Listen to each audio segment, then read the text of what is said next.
1, 2, 3, 4.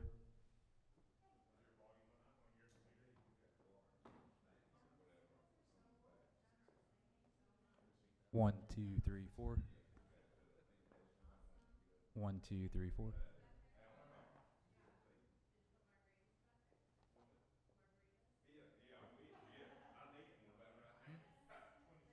Yeah, I know.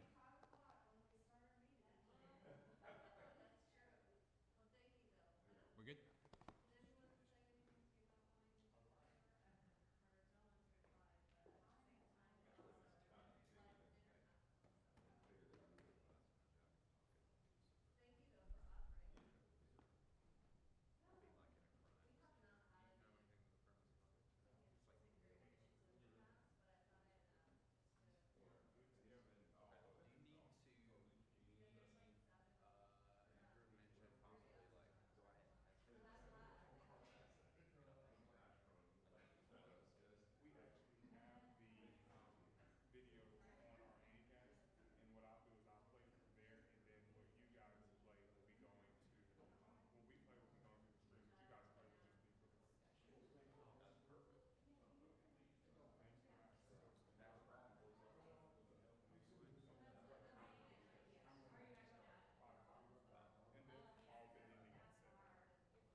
Oh my gosh.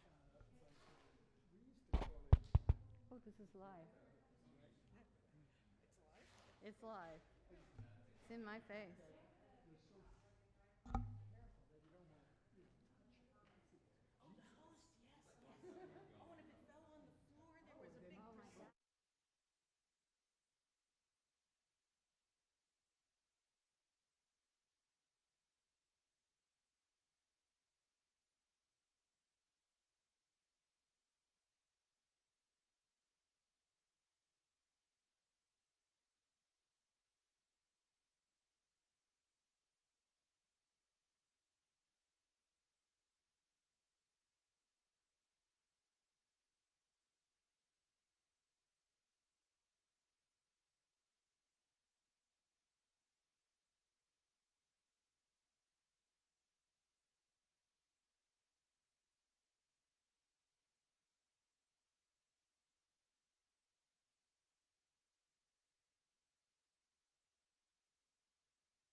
might have.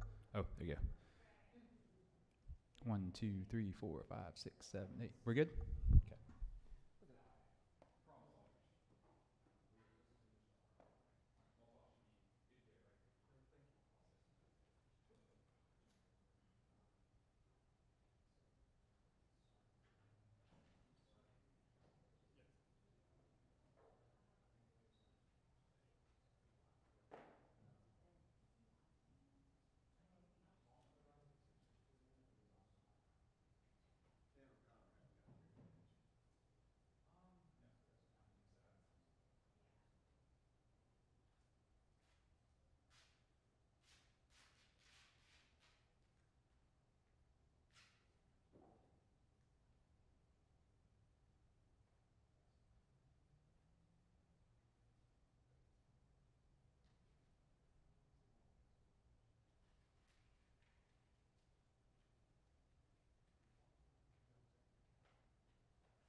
Thank you.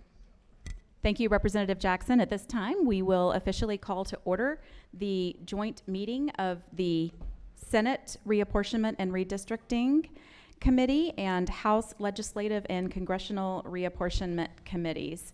First of all, I would like to thank all of the legislators that we have here. We have representatives and senators who have come from every corner of the state, including the southernmost point. So thank you for being here. We also have committee members and legislators who are attending virtually. They're watching us on live stream now. So thank you all for being here. And thank you all, the members of the public, for being here and for being a part of this process. It's heartening to see that we have so much participation from the members of the public. We want to hear from all of you, and that's what this portion of our redistricting process is about. This is the 5th hearing out of 11 public hearings that we will hold across the state, and we are traveling to major cities in all the different areas of the state. We also are holding virtual meetings for those who can't attend in person. We have had a lot of interest in speaking, and as you know, some of you have signed up out front to speak. We are adjusting the speaking time to allow the maximum amount of time possible within our hearing time allotted. And for this meeting, it looks like we're going to be able to allow everyone 4 minutes to speak.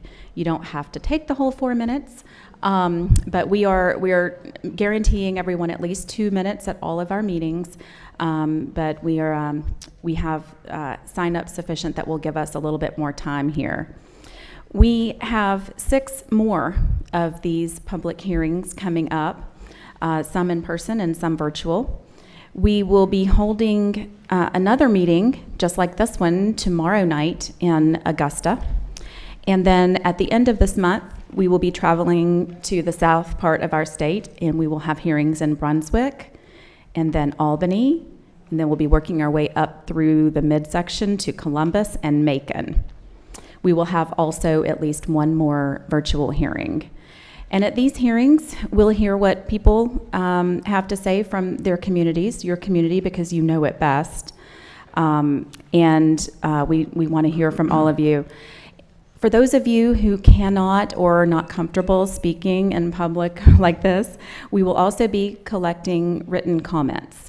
And that is actually up and live right now on the House and Senate websites. There's a banner at the top. If you click on that banner, it'll take you to a screen where you can submit written testimony.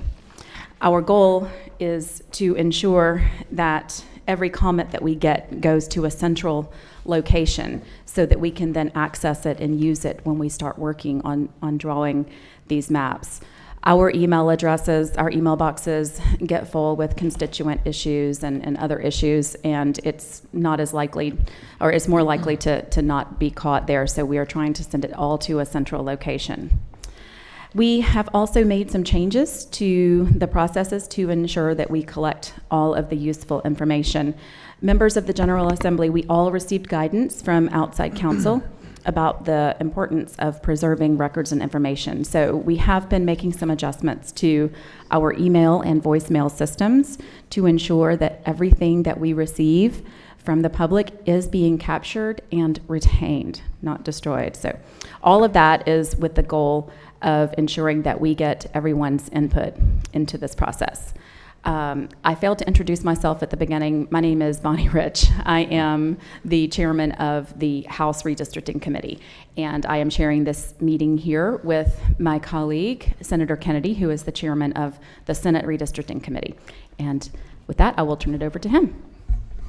Thank you, Chairman Rich. Good afternoon. Oh, come on, y'all can do better. Good afternoon. All right, that's better. Now we know you're awake. Thank you. As Chairman Rich said, I'm John F. Kennedy from Macon. I represent the 18th District in the Georgia Senate, so I've got 6 counties in middle Georgia around the Macon area. But for today's purposes, what brings me here is I chair the the Senate Redistricting Committee. Yeah, no, got my hands full already. I don't need the House job too. But thank y'all for being here tonight. Let me address some additional comments. One of the things that everyone wants to know about this process is when is the special session going to be? And the truth is we don't know when the special session is going to be. Typically the information is in from the Census Bureau by early April of the specific data that would tell where the population shifts or where the growth has been within the state. This year, though, they're telling us that we're not expected to get that data until the end of September. So special session obviously wouldn't be until sometime after that. But there's still also some lawsuits that are pending about the data that has come and that which will come also. So we can't do a lot until we get the census data. So we'll be collecting comments now, as Chairman Rich said, about the process and the needs of the state. And we'll likely hear from more people once we have some certainty about the timing of that data coming in. At some point after these hearings, we will have committee meetings to adopt redistricting guidelines and principles. So tonight for this hearing, the first for Athens, and we chose Athens as one of the locations to have our hearing, obviously. We're going to have approach things by watching a short video that will be informative for you about the process that our media services folks have put together to educate everyone on some basics of redistricting in Georgia. Then we're going to open it up to the individuals that have signed up to speak tonight, and as Chairman Rich said, we try to adjust the allotted time we have to give everyone the maximum amount within the 2-hour period, so that based on the sign up, you should have 4 minutes. Often when politicians hold hearings, they really hold hearings because they want to hear themselves talk. That's not why we're here. We're not here. Trust me, Chairman Rich and I don't want to hear ourselves talk. We're here for the purpose of listening to you, and that's why we're going around the state. Our purpose is to hear from you, and then consistent with how we handled these hearings in 2001 and also the 2011 cycles, we're not going to ask questions or answer questions. We're going to listen to whatever it is you want us to hear and whatever you want to share with us tonight. So in order to respect everyone's time, if you'll please be mindful of that 4-minute period. We're going to have Allie Farmer here is going to have a clock, and it'll go off at 4 minutes. And if you would, please be respectful of that time. And that's not for us. That's just to be respectful of the people behind you that have also signed up that want to talk to us. All these hearings are being recorded, so we'll have the benefit of that moving forward. I, too, like Chairman Rich, I want to thank the people that have traveled across the state that are members of the Senate Redistricting Committee and the members of the House Redistricting Committee. These are your public servants that have come here tonight to hear from y'all. Finally, I want to recognize my vice chair of the Redistricting Committee, your very own Senator Bill Cowsert, who represents, let's give him absolutely. He represents a large part of Clark County and other counties and works very hard for you people, and he's been bragging on how proud he is to represent his district. So I'm proud to get to meet some of the people he brags on a lot when he's at the Capitol. So with that, if I may, Chairman Will will turn it over to the video that we'll play, and then we'll start announcing the folks to come and address us tonight. Thank you.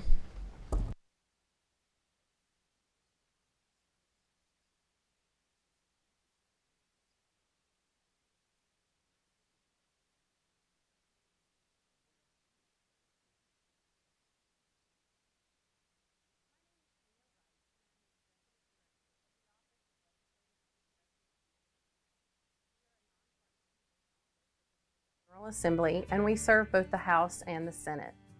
What is redistricting? As the population in our state grows, the number of people in each district must be adjusted so that the population in each district is as close to equal as practicable.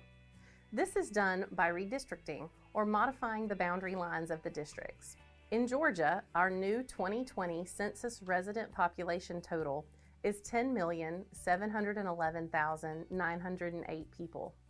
Because of this population increase, each of our 14 congressional districts will need to adjust to have 765,136 people in them. At the state level, our legislative branch of government has 56 state senators and 180 representatives in the state house, elected by districts. State Senate districts will be redrawn to now include around 191,284 people. State House districts will also need to increase in population size to around 59,511 people. In the Georgia General Assembly, there is a standing committee on redistricting in both the House and the Senate. Each committee has a chairman. Hi, I'm Bonnie Rich. I'm chairman of the Legislative and Congressional Reapportionment Committee in the State House. I've served in that capacity since 2019. Since 2018, I have represented District 97, which includes parts of Duluth, Suwannee, and Sugar Hill in Gwinnett County. Hello, I'm State Senator John F. Kennedy, and I represent the 18th District in the State Senate, which includes all of Monroe, Peach, Crawford, and Upson counties, and part of Bibb County and Houston County. I also am chairman of the Senate Redistricting and Reapportionment Committee. What is reapportionment, and how is it different from redistricting? The term apportionment is the act of dividing and allocating representation proportionally. The United States Constitution requires that all 435 House districts shall be apportioned among the 50 states based on population from each decennial census. There is a guarantee of at least one seat per state in the United States House, and a method of equal proportions determines how the other 385 are distributed. Every 10 years, states may gain or lose congressional districts based on how they gained or lost population in comparison to other states based on data from the decennial census. The state of Georgia presently has 14 seats in the U.S. House, and the 2010 census resulted in a gain of 1 new seat for the state following an increase of 2 new districts in 2000. It's common to interchange the term reapportionment with the term redistricting, but the two terms really don't mean the same thing. Reapportionment only occurs at the federal level when U.S. House districts are distributed amongst the states. Even with a gain of over 1 million people in Georgia over the past decade, Georgia will continue to have 14 congressional districts. When does redistricting take place? Traditionally, the governor of Georgia issues a call for a special legislative session in late summer or early fall following the arrival of the new census data. The sole purpose of this session is to adopt newly redrawn maps for all statewide district plans and may also include new maps for local county commission or school board districts. The session occurs so that all county election officials have sufficient time to update voter district assignments once the process is complete prior to elections the next year. After the Georgia General Assembly adopts new maps and the governor signs the bills into law, they become the new election districts for use in the next election cycle, or on the date specified in the legislation. This year, with COVID-related delays in the census, the special session will likely take place later in the year because we will not receive full census data until late August or September. What other factors do we have to consider besides equal population? The first mission of redistricting is to ensure that districts are roughly equal to each other. Equalizing population ensures that each individual's vote counts the same toward their representatives. But equal population is only one part of the puzzle. Maps must also comply with the Voting Rights Act of 1965 and traditional principles of redistricting, like ensuring communities of interest are represented, avoiding major changes to existing representation in the legislature, and keeping local government jurisdictions whole. Those legal criteria are what often keeps maps from being drawn as perfect squares across our state. Why do we have public hearings? The redistricting process begins with hearing from the public. The General Assembly is ready to hear from you about the uniqueness of your part of the state, what communities of interest are here, and what important factors it should consider as we all prepare to redraw the districts later this year.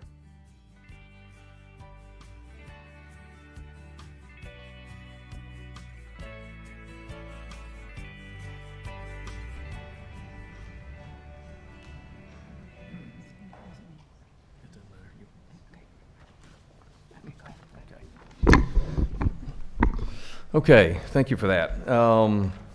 If we could, I'll try to call 2 or 3 names in advance, and so the first one, come on down to the podium, is Janet Grant, followed by Regina Smith, and Kathy Lynn Sanders will be behind them.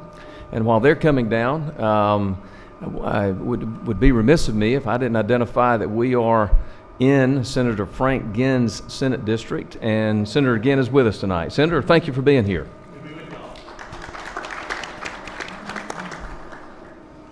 Ms. Grant, you have the floor.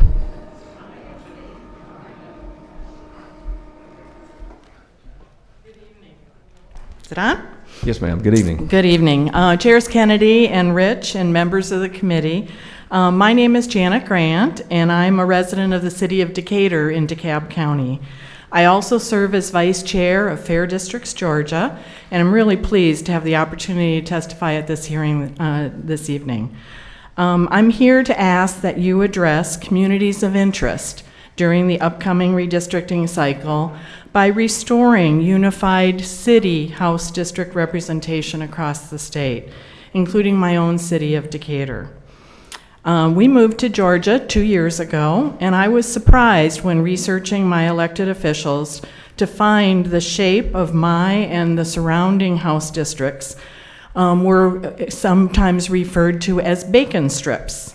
House District 83, where I live, is 1 mile wide and 17 miles long, starting in North Druid Hills and extending to the southern border of the county of butting up to Henry County, covering portions of 6 different cities and 9 zip codes.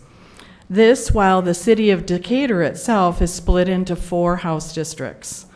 I've gotten to know my House Representative, Becky Evans, well and have found her very responsive, but I know how difficult it is for her to represent the needs of so many diverse communities. And I know that for the city of Decatur and its residents, having 4 separate representatives means that we don't have any one representative that's really focused on the needs of our community. In the work that Fair Districts has completed with the Partisan Gerrymandering project, we have learned that this division of small cities isn't unique to Decatur in Georgia. In fact, 2/3 of the 85 small cities in Georgia are actually split into multiple House districts, despite having populations that could be contained within one district.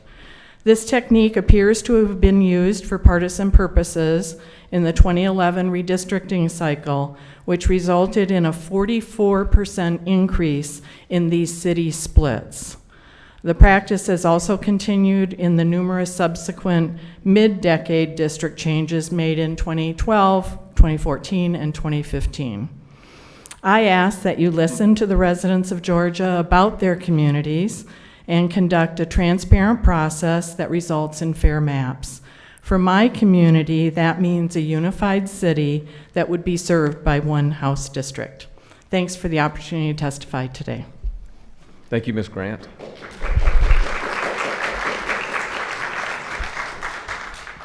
Regina Smith. Good afternoon. Good afternoon. I live in Athens, Georgia. I've been here since 2001, and we are the smallest county in the state, and we are split into multiple districts for Senate and for House of Representatives. But I'm here to talk to you this morning about something a little different. Can we all agree that each of us, everybody here, has faith?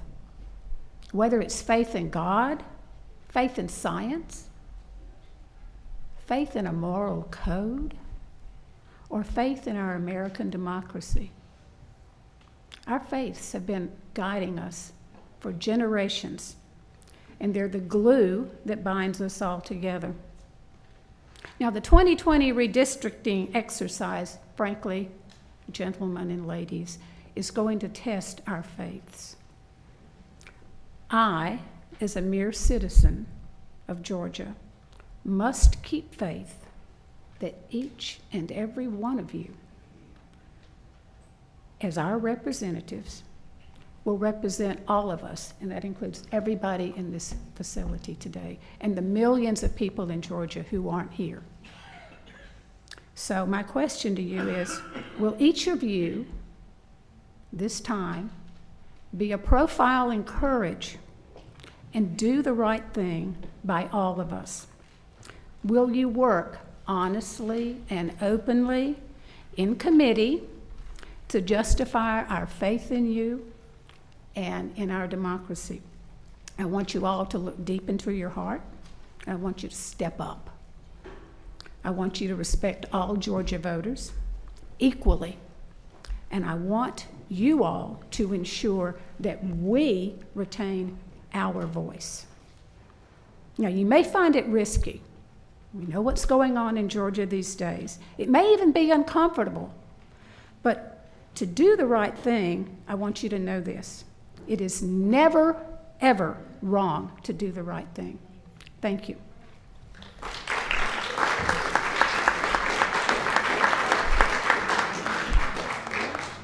Thank you, Ms. Smith. Kathy Lynn Sanders, next, please, to be followed by Iva King and Angela Green. Okay, it's Kathy Lynn Sanderson. Oh, I'm sorry. That's okay. Please forgive me. Thank you. Yeah, sure. Yes, ma'am. Okay, well, Gina's a hard act to follow, but, so my name is Kathy Lynn Sanderson. My husband and I have lived in Athens, Clarke County, also known as ACC, for 7 years. In ACC, we have found a true community, a compact geographic area where the residents share cultural, social, and economic bonds, as well as a belief in the power of civic engagement. All of these bonds are nurtured by the presence of the University of Georgia and fortified by a unified city-county government that is responsive to its citizens. In the jargon of redistricting experts, ACC is a community of interest. To the extent possible, the intact preservation of such a community is essential to democracy because it empowers a community to elect representatives responsible to it, and it encourages civic involvement. The integrity of the ACC community of interest was violated in the 2011 redistricting. ACC was severed into pieces and lumped into gerrymandered districts both at the state and congressional level. Some of the officials elected by these gerrymandered districts have ignored the voice of the ACC community and have sometimes acted absolutely contrary to ACC's expressed policies.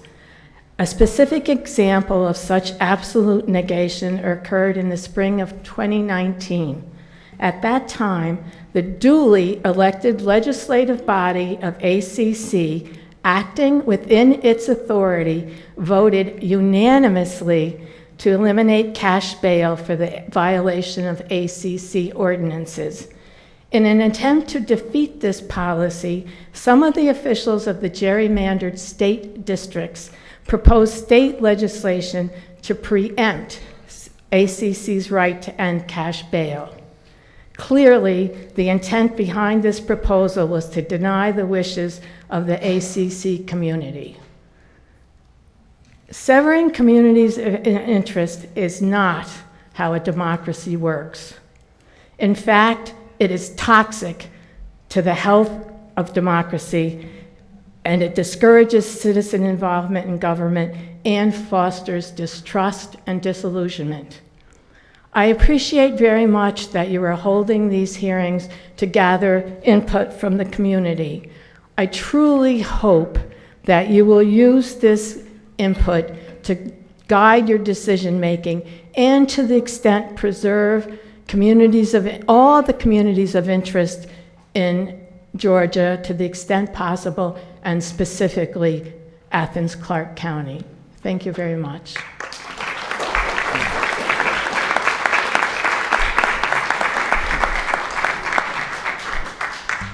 Thank you, Ms. Sanderson. Iva King next, followed by Angela Green, and then Barry Irwin. Hello. Thank you for the opportunity to speak at this hearing. My name is Iva King. I'm a retired speech-language pathologist from the Coweta County School System. I'm also co-chair of the Indivisible Georgia District 10. Indivisible Georgia District 10 was founded in January 2017 on the values of inclusion, fairness, respect, and nonviolence. We currently have about 600 members. Our membership represents Georgia's Congressional District 10 that spans 25 counties, stretching from Athens, Clarke County to Baldwin County, and from Gwinnett County to Augusta, although our home base is here in Athens, Clarke County. We are here today to focus on the integrity of Georgia's redistricting map building procedure following the 2020 U.S. Census. Several of our members will speak in support of a fair, nonpartisan redistricting process that creates competitive voting districts and that represents the will of all the voters of Georgia. Our members understand the impact of district voting maps on Georgia's federal, state, and local elections. We monitor redistricting issues across Georgia and have participated in some of the recent mid-cycle hearings that attempted partisan redrawing of district maps. And we know that both Democrats and Republicans have used redistricting to gain additional seats through calculated gerrymandering. That's why we're here. We believe unbiased election integrity will be accomplished through a nonpartisan, data-driven, transparent process involving citizen input and expertise of organizations such as Fair Districts Georgia and the Princeton Redistricting Project.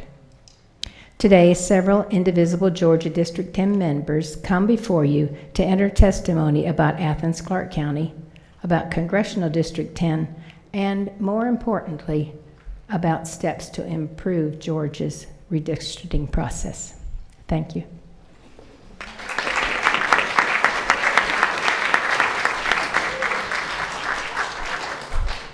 Thank you, Ms. King. Angela Green, please. Hello. Hello. My name is Angela Green. I'm a retired Human Resources Director and a member of Indivisible Georgia District 10. I live in Winterville, which is in Congressional District 9, due to gerrymandering. Although I'm in the same county and community of interest to those in District 10, I cannot vote with my voting community. The same is true of Athens Tech, which is also in District 9. Athens, Clarke County has over 128,000 residents in the smallest county in the state by land mass. Education is a high priority issue in Athens, Clarke County, as we are the home of the University of Georgia, which represents almost 25% of our economy. Our population is quite diverse, with 29% Black, 11% Hispanic Latino, 5% Asian, and 63% white. Athens, Clarke County was in the 12th Congressional District until 2004, when the Georgia legislature folded our urban county into the rural 10th District. A special election in 2007 gave our voters a choice between two conservative Republican candidates, and we've been unable to elect a more centrist congressperson ever since. The 2011 redistricting effort split our county into districts 9 and 10. This means Athens, Clarke County's voting voice has been diluted and divided. Because many of our elections are not competitive, we experience lopsided election results every 2 years. The Princeton Gerrymandering Project's 20-year modeling process reveals that approximately 60% of small towns and cities in Georgia have been systematically gerrymandered. We believe Athens, Clarke County, a known Democratic stronghold, has been purposefully gerrymandered to dilute our political voice and will. That is why we are speaking out in favor of a fair, transparent, and nonpartisan redistricting process so neither party has an advantage. Thank you for the opportunity.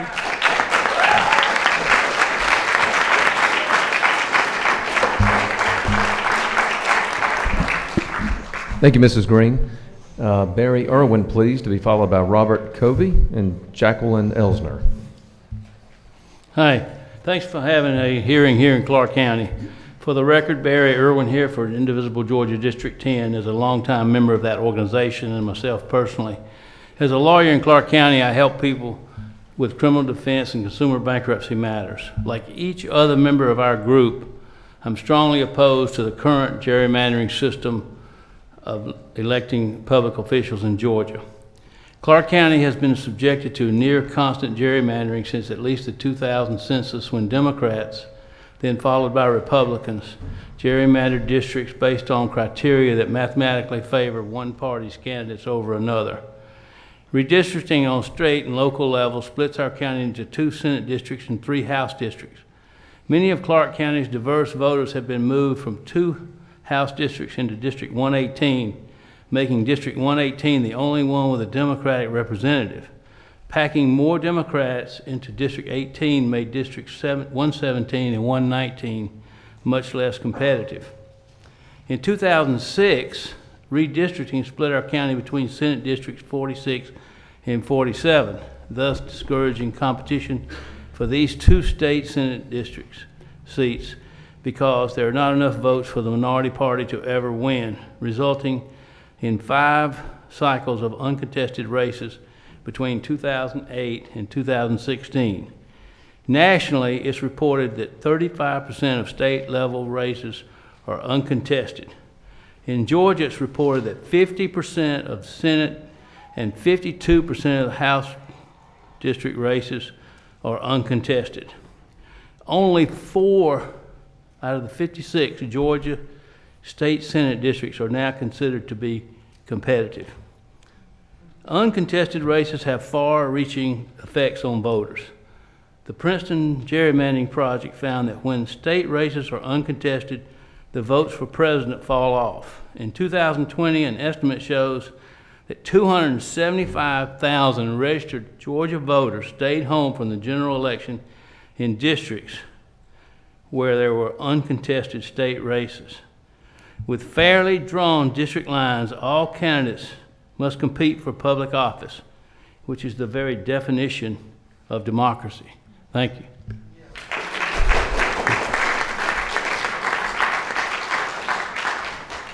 Thank you, Mr. Irwin. Good evening. My name is Dr. Robert Covey, and I am a child and family developmentalist and retired psychologist.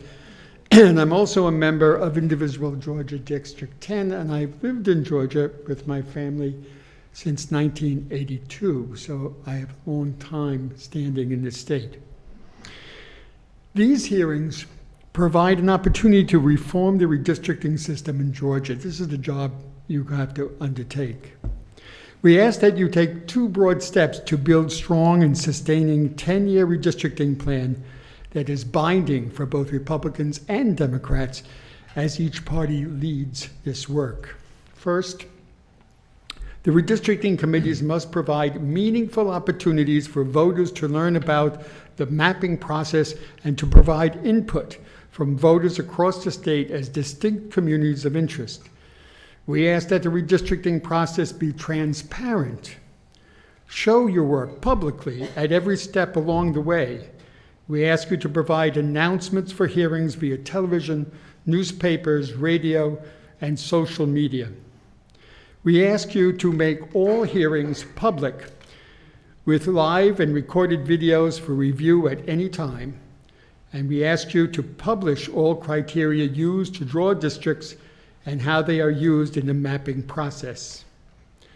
We also ask you to publish comprehensible drafts of maps for Georgia voters to comment on at least 2 weeks before maps are adopted, taking public comments into consideration.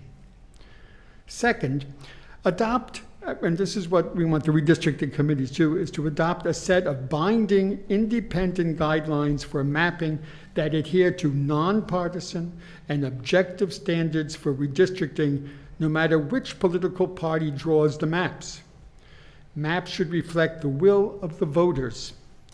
Develop a set of standards for districts that reflect their political geography based on the most recent census data. Maps should be based on fair standards that build trust and confidence in the mapping process.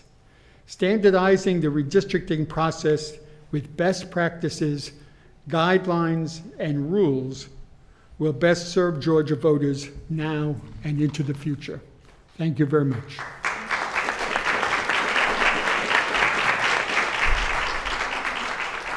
Thank you, Dr. Covey. Jacqueline Elsner, please. Hello, I'm Jacqueline Elsner. I'm a retired librarian at the Athens Regional Library, and I manage the Oconee County Libraries. I was a co-founder of Indivisible Georgia District 10 5 years ago. Indivisible Georgia District 10 urges the House and Senate redistricting committees to design a fair and transparent redistricting process that will serve Georgia in perpetuity, so the process does not have to be redesigned every 10 years. The process developed must be fair, nonpartisan, transparent, and secure.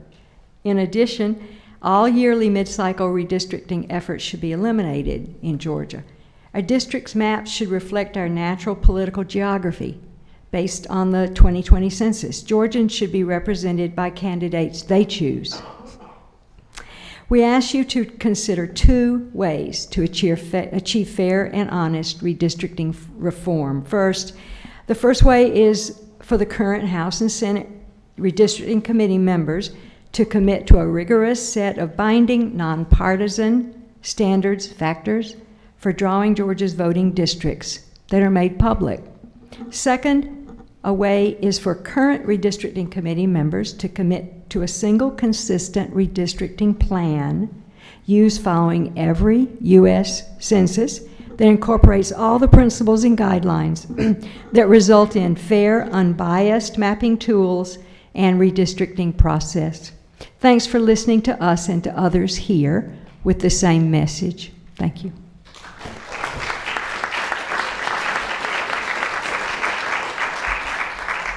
Thank you, Ms. Elsner. Vicki Krugman, please, followed by Teresa Tran. Hello, I'm Vicki Krugman, and thank you for being in Athens, Clarke County. We welcome you here any day, every day. Please come. Thank you. Hello, I'm Vicki Krugman, a past co-chair of Indivisible Georgia District 10. I'm retired from Clarke County School District as overseeing the gifted ESL immigrant and migrant programs. To date, existing state constitutional standards have not provided for a fair, and consistent redistricting process for Georgia voters. Every year, legislators redraw redistricting plans that favor the majority party to the demise of Georgia's confidence in elections. In 2011, the following guidelines for both congressional and state legislative districts were agreed upon by redistricting committees, but not signed into law. And those were a prohibition of multi-member districts, consideration of county and precinct boundaries, compactness, and incorporating communities of interest. Because these were so-called gentlemen's agreements, they were not binding, and they have been altered over the years through gerrymandering. Indivisible Georgia District 10 asks that you take 2 broad steps to build a strong, sustaining, 10-year redistricting plan that is legally binding for both Republicans and Democrats as they lead their work in all coming years. First, adopt binding and legal transparency rules with meaningful opportunities for voters to learn about the mapping process. Encourage input from communities across the state regarding their unique needs as communities of interest.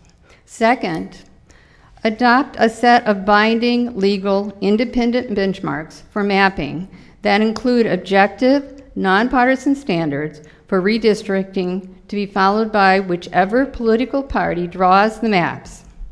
And in summary, standardizing and legalizing the redistricting process with binding rules and best practices will best serve Georgia voters in 2022 and beyond with a strong, consistent, predictable redistricting plan. Now is the time to put redistricting standards into law, and in order to build that, I'm going to say that again. Now is the time to put redistricting standards into law in order to build back the confidence of voters in the integrity and the fairness of our elections. We urge you to put these in law. Thank you.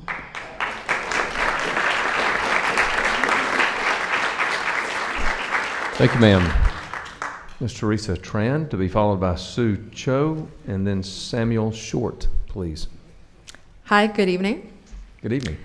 My name is Teresa Tran, and I am a community organizer with the Asian American Advocacy Fund, a nonprofit organization dedicated to building a politically conscious, engaged, and progressive Asian American base in Georgia. Thank you to the Athens Clarke County members and chairs for organizing this town hall. It's good to be back in town after having been away since graduating with a BA and a BS from the University of Georgia as the class of 2021 student speaker for the Mary Frances Early College of Education this past May.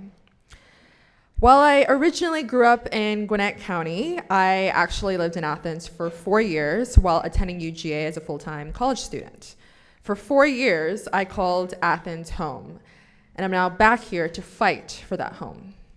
From 2017 to 2021, I studied English education and had multiple opportunities to teach middle and high school students in Athens Clark as part of my student teaching program.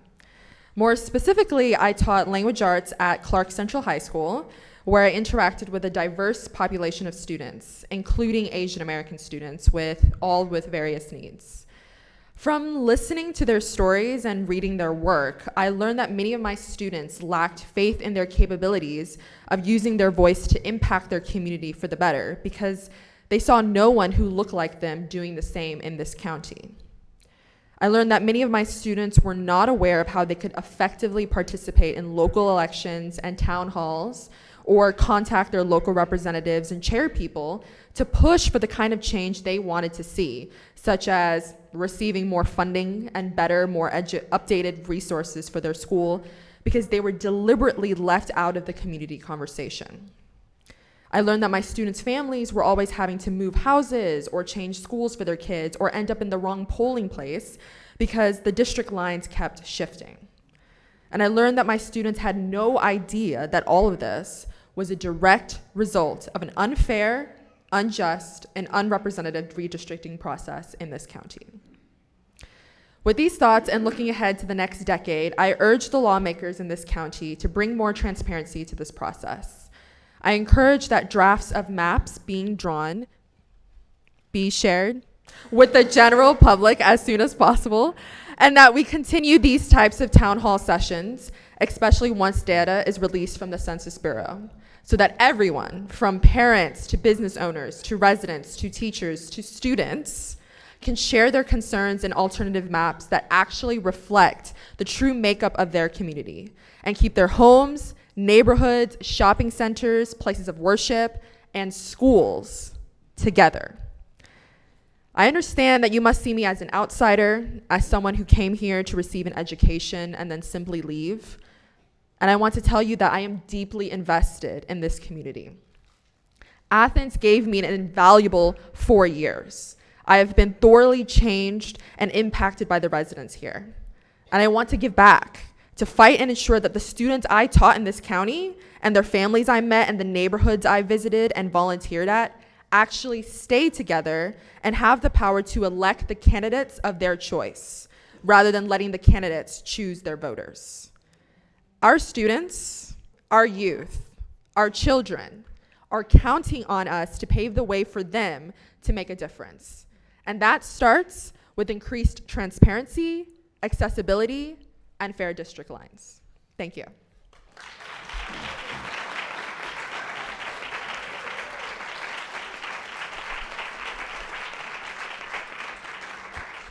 Thank you, Ms. Tran. Ms. Cho, followed by Samuel Short, and then Jack Werschel, please. Good evening.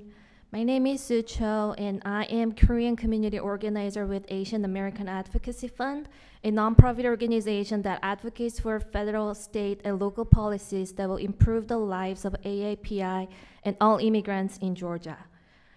First of all, I want to thank Athens and Clark County for hosting tonight's event and giving us opportunity to share our stories around this important topic, redistricting process.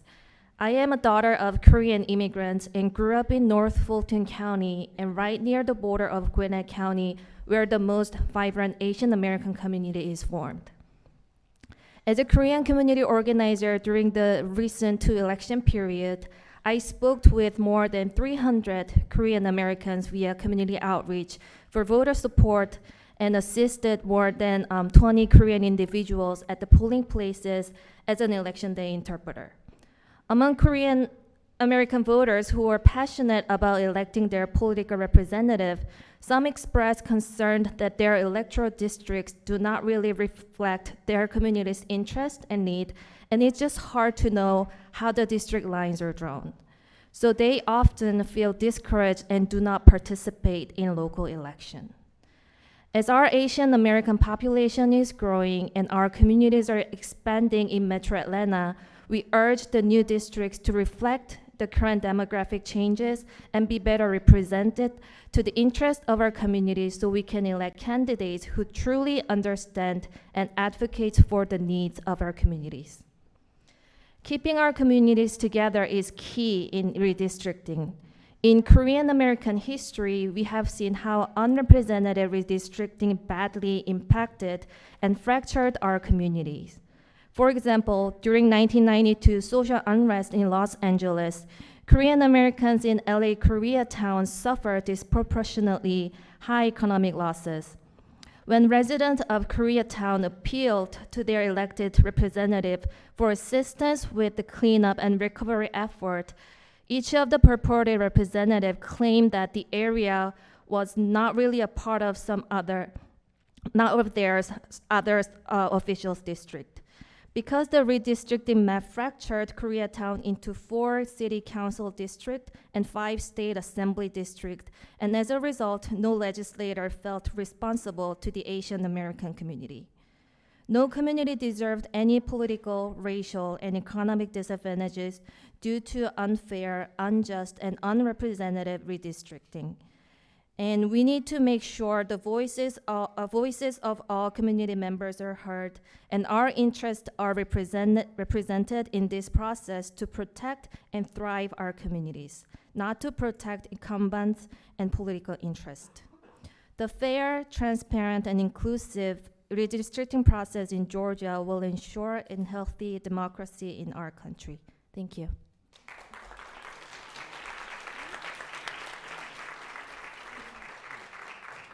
Thank you, Ms. Cho. Samuel Short, followed by Jack Werschel. Hello, y'all. Thanks for having me today. I'm Samuel Parker Short. I'm a lifelong resident of Georgia, and I'm a student at the University of Michigan. I had the honor to serve as an intern in the state senate this session. Many of you may recognize me, but I recognize you. And one thing that I recognize is the problems with our process. The problems with the partisanship and the bills that we put out this session are not based on our community's interest, are not based on what are best for your constituents, but are based what is best for your party. I have spent my life in partisan organizing, and one thing that I have found is that the parties do not represent the people. As someone who has served as a delegate on my party committee and in different capacities from high school organizing to youth organizing, I have seen that partisan action is inaction. If you have continual partisan-tainted processes, you will get a partisan-tainted legislature. If you pack and crack these districts, you will have a legislator packed with people that do not represent their communities. Senator Calcert, your district does not represent Athens. It is a split-up district that is not fully representative of the city and is meant to diffuse the power of your voters. That is the last thing you should be doing. Any of you, whether you are Democrat or Republican, because yes, that's what you do. That's what I've seen. You will always serve your partisan interests until changes are made where the power is not in your hands. I have not heard one person who has spoken today that thinks that this power should be in your hands. I hope that you institute guidelines that will make this process more fair. I truly do. I wish I had as much faith as the second speaker.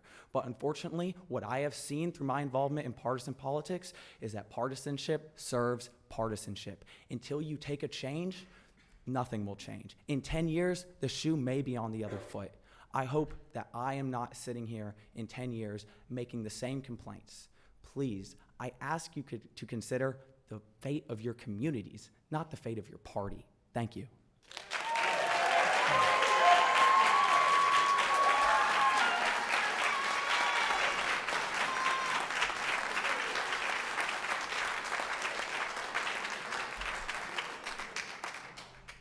Thank you, Mr. Short. Jack Werschel, followed by Joseph Williamson, please. Hello, my name is Jack Werschel, and I'm a political science and economics student at the University of Georgia. I'm originally from Dunwoody, Georgia, where I lived all my life, and I've been fortunate enough to work on numerous campaigns growing up and also be involved in lots of community organizing throughout my time in high school and here in college.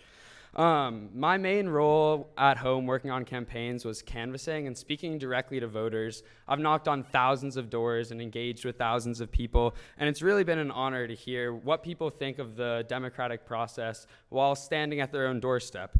I've seen how communities are divided. I've driven 20 minutes away to a completely different community where these people who I'm talking to would never have been in the same situation, never have been worried about the same issues, yet are still represented by the same person who has just as little in common with them as they do with each other.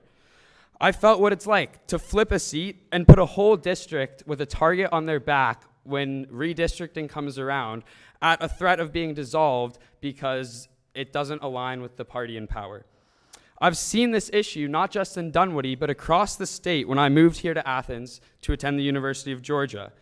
I've seen the issues that I've spoken about in my Democracy in the Constitution class by not protecting communities of interest, by cracking and packing. I've seen it all here in Athens and at home. This issue is not centered in one spot. It is widespread because of the process that allows those in power to choose who they represent instead of the other way around. And once these reps are chosen, they should not be under attack from their colleagues simply because they aren't the ones in power. When the key characteristics of fair reapportionment and redistricting are violated in almost every part of the state, you know that it is a systematic effort by those in power, which is why this power should not be in your hands and why there needs to be legal safeguards to prevent this from happening, no matter which party has the gavel. We must allow communities a clear voice to have their issues addressed on their terms and allow their representatives to fight for their interests and not the interests of their party. We must end gerrymandering to make redistricting a fair and transparent process that hopefully will not be political in any way. So, thank you.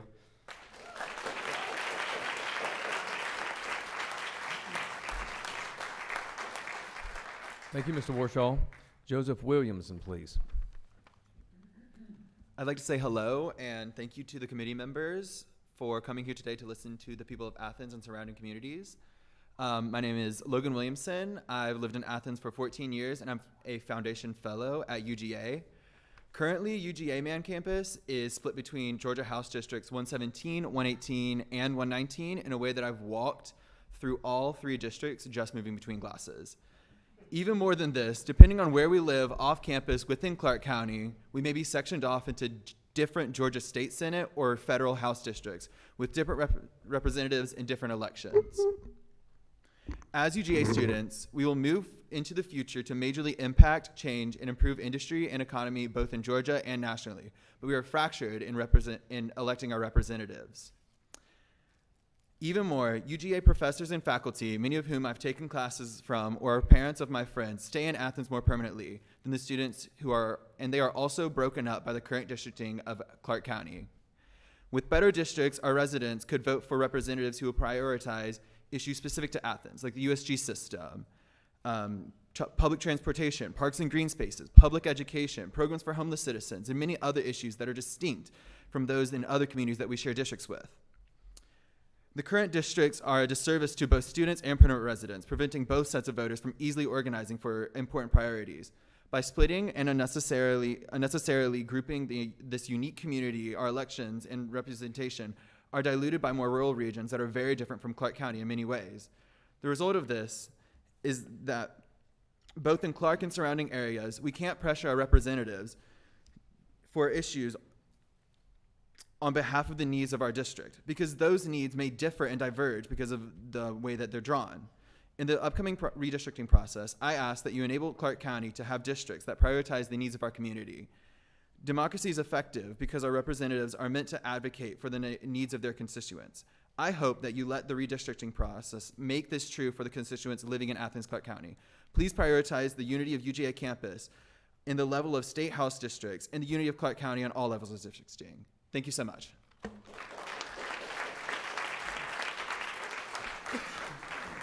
The next speaker will be Adam Shirley, followed by Kayla Kane and Deirdre Suginchi.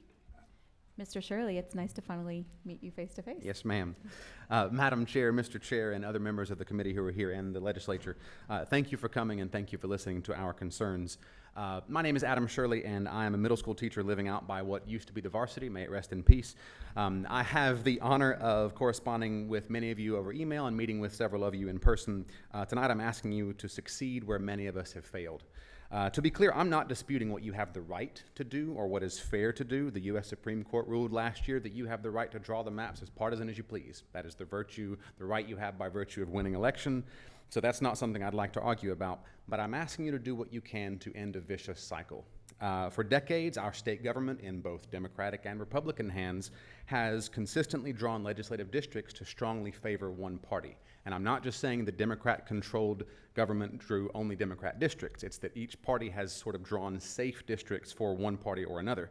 This has left many Georgians feeling as though they're not represented in the government. A couple of examples. One of your colleagues has represented Southwest Cobb County in the House since 2010 and has never had an opponent. Another colleague has represented almost all of Hall County in the Senate since 2010 and has had 0 opponents.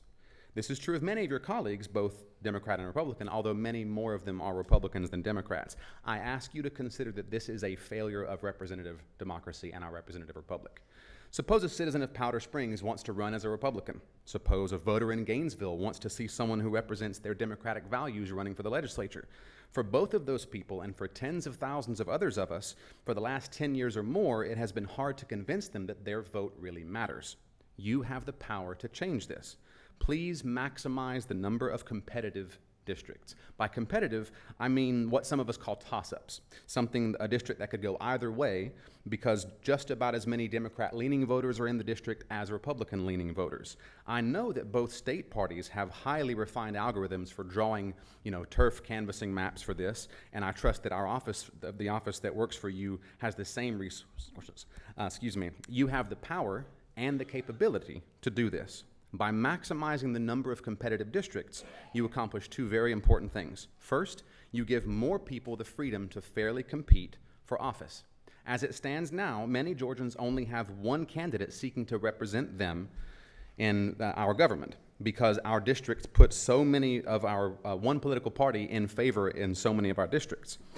People who might aspire to office simply don't try because their district makes fair competition impossible. Notice I'm not naming a party here. It goes both ways, and it has for decades. Maximizing the number of competitive districts will restore this competition. Second, you provide candidates an incentive to represent all their constituents, not just their party's base. With our current maps for far too many contests, the candidate focuses on their base and ignores anyone who's too far from their base because, in too many cases, their base is all they need to carry the election.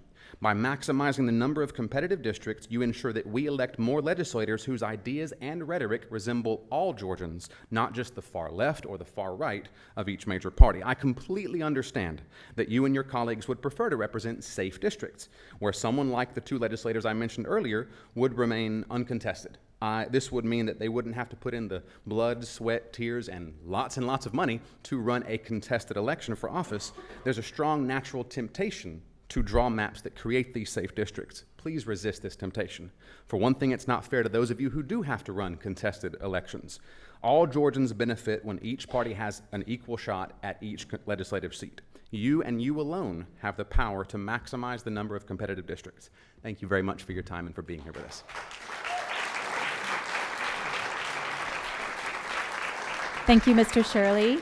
Kayla Kane, and then after Ms. Kane, we have Deirdre Suginchi, and then Barbara Leach. Hello. Thank you, everyone, for being here today. My name is Kayla Kane, and I'm a data and research analyst with the Southern Poverty Law Center's Voting Rights Group. The SPLC is a nonprofit, nonpartisan organization dedicated to upholding the fundamental right of all citizens to vote. I am a registered voter, and I currently live in DeKalb County. Throughout these hearings, we have heard key terms like fairness, gerrymandering, communities of interest, and transparency. Today, I'm here to tell a short story of how redistricting affects not only political power and resources for the next decade, but also the lives of young people whose voices are often left out of the process. Not too many years ago, I moved from Florida to Loganville, a city split between Walton and Gwinnett County. My family lived on the Walton side, so I went to Loganville High School. My first day at the school was as traumatizing as the next 4 years would be. Racist teachers, students, and the spread of white supremacy filled the halls of my high school. I could count on 2 hands the number of fellow students who were non-white in my class. 2 hands, that's 10 people or less. My saving grace was soccer. It was only when we played the other school in our county that I realized that the county did indeed have a significant population of folks who didn't look like me. It was in that moment that I knew the lines were off. I didn't realize how those lines were drawn until I got older. As I mentioned earlier, my work is in voting rights. My experience in high school, along with my personal story of voter suppression with the current Governor Kemp, has led me to do the work that I currently do. As it often does, my lived experiences match up with the data at the time.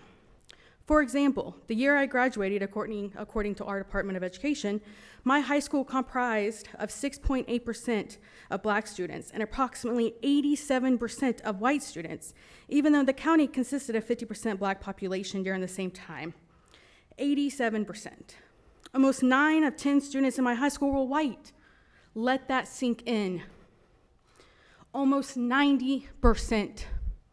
Meanwhile, the only other high school at the time consisted of over 40% Black students. As a young person trying to figure out the world, the redistricting lines created a high school experience that was far from ideal. Even after all these years, I get bad anxiety driving through Walton County, something that I tried to avoid, knowing the experiences I went through. I share my story today to emphasize how important redistricting is, not for political power, not to ensure y'all's reelection, but for the young people who feel the consequences of this process. We should want our young people to be exposed to people who look different and we welcome people who come from different backgrounds than ours.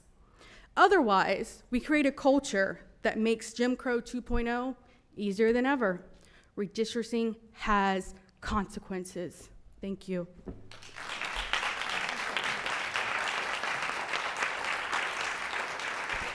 Thank you. Thank you, Ms. Kane. Deirdre Suginchi. Did I say it correctly? Close. Okay. Yeah. Hi, I'm Deirdre Sugiuchi, and I'm a former public school librarian in Clark County and a writer here in Athens, and I'm here to speak in favor of drawing equitable redistribution maps that represent Georgians and Athenians.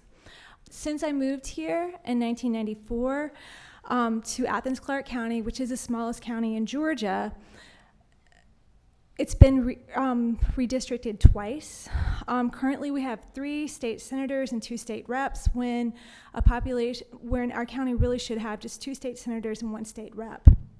Growing up, I was taught that representative government is what we have here in America. Now, as an adult, I recognize it's an actuality it's never been realized. I'm begging you here to please draw maps that represent Georgians, fair maps, because fair maps that are nonpartisan, because political gerrymandering is not ethical and they delete the voice of the people. And what I'm asking you is to listen to the young people that have spoken and think about the young people that aren't here to speak, because the decisions that y'all make now are going to impact their future.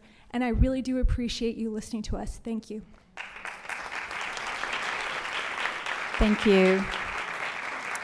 Next, we have Barbara Leach, and then Chris Bruce, and then after Mr. Bruce, we have Johnny Cusimano. Good evening, and thank you for the opportunity to testify.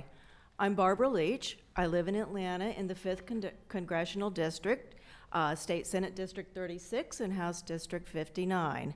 However, I come from a long line of Georgians with roots in Forsyth, Cobb, and Fayette counties. So it won't surprise you when I tell you that we have a lot of political differences in our family, and those conversations are not comfortable.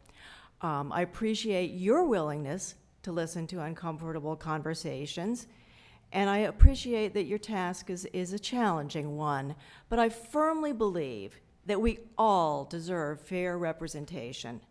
We deserve a transparent redistricting process which is open to public scrutiny. We deserve to have you listen when we talk about our communities and our common local interests. We want you to show us your work and allow more public access to the process. And very importantly, we need independent, nonpartisan benchmarks to show us that the 2021 maps reflect voters' preferences and provide adequate minority representation. because I believe that we all deserve fair representation. I'm a member of Fair Districts Georgia, a nonpartisan organization working to promote fair maps. And as others have mentioned today, we've partnered with the Partisan Gerrymandering Project to produce independent benchmarks. But so far, we haven't been able to share our work with the full House and Senate committees as part of the official record. And I really appreciate your opening comments, Chairman Rich, because we agree with you that submission should be through the portal on the Georgia General Assembly website. But as other speakers have noted, the comments link on the website is designed for plain text comments. To share our work, we need a portal that allows attachments. Thus far, we've presented our findings to a small group of legislators, and as you can tell from some of the previous comments this evening, we've also shared it with the public in town hall meetings and on our website. Today, we've actually brought hard copies for the committee chairs, and we'll be happy to make the presentation available to anyone else who asks. However, we do believe that transparency and openness to public scrutiny are best served by submission to the official record through the General Assembly website, and therefore we ask you, the committee chairs, to make submission of more complex documents as attachments through that website possible. Thank you very much for your time and attention. Thank you, Ms. Leach. Next, we have Chris Bruce, then Johnny Cusimano, and then after that, Barry Sanders.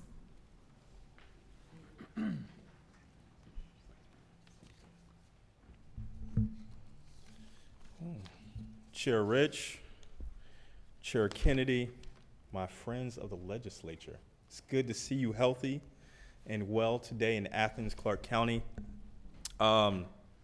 Members of the audience, thank you for being here. Thank you for being active in your community. Thank you for voicing these concerns to this legislature.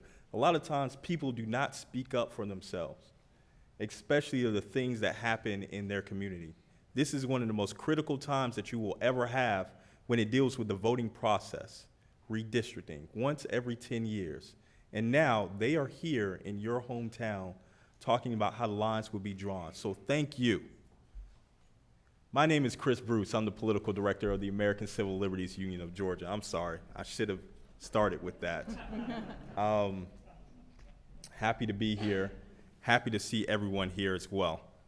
And to start off, making sure that everyone knows the ACLU of Georgia firmly believes that the right to vote is one of the most sacred civil liberty unions that we enjoy as Americans. We can all agree on to that. And today I want to talk about what's been happening in Athens, Clarke County, and the changes that have been happening. If you heard from us before, the ACLU, it's because we have spoken at the last 5 meetings, and we plan on speaking at all 6 further meetings as well, because we are the ACLU of Georgia. We're not the ACLU of Atlanta or the ACLU of Columbus. We want to make sure that all Georgians have their rights to vote, to be heard. In Athens, Clarke County, the amount of growth and diversity has tremendously changed. So to start off, let's make sure we get the numbers right.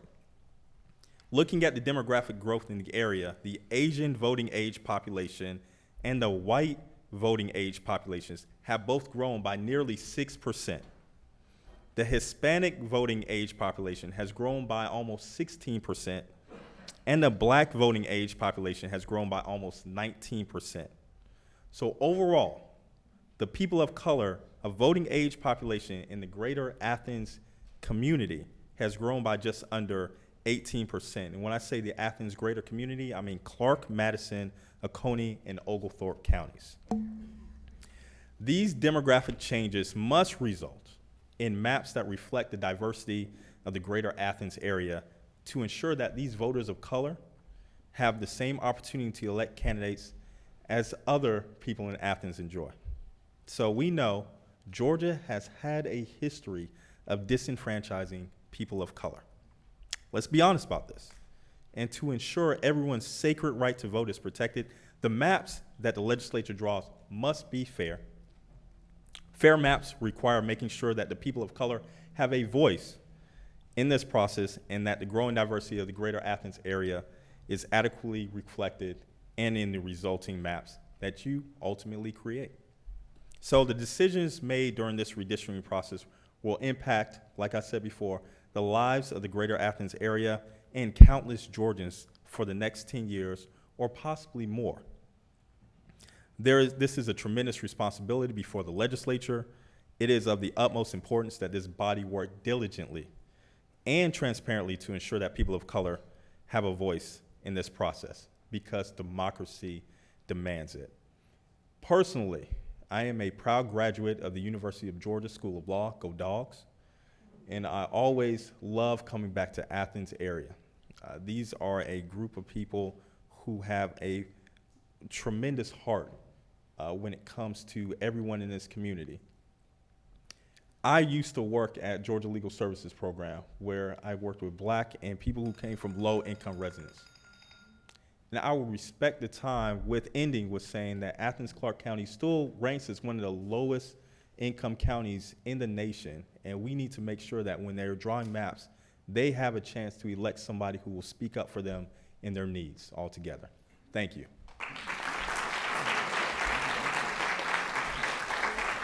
Thank you, Mr. Bruce. Johnny Cusimano, followed by Barry Sanders, and then Aaron Stacer. Good evening, and thank you for allowing us to speak to you all this evening. I've been I guess I'm one of those transplant Yankees that came here and fell in love with Georgia. I've lived here over 30 years now. I particularly appreciate some of the young people and their powerful message of wanting to be able to see change instantly. That's something that as I've grown and aged, I realize does not take place overnight.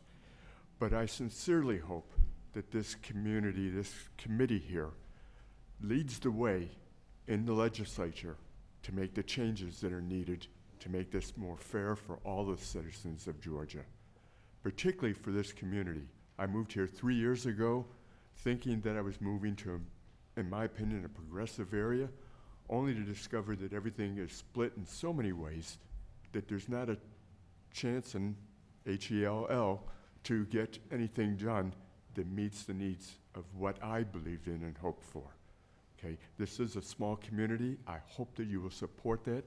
Representative Coulthard, I sincerely hope, sir, that you, if it is done correctly, that you remain in our district to have our fellow citizens vote for you, or not, if they're choosing, okay?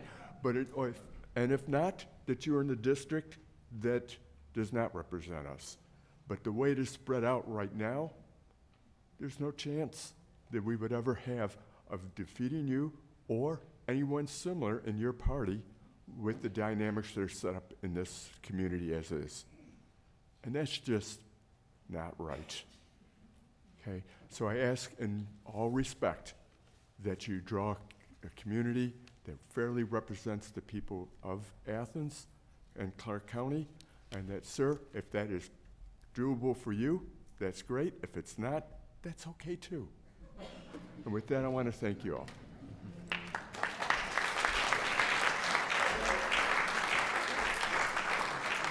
Thank you, Mr. Cusimano. Mr. Barry Sanders, followed by Aaron Stacer, and then Gareth Finley.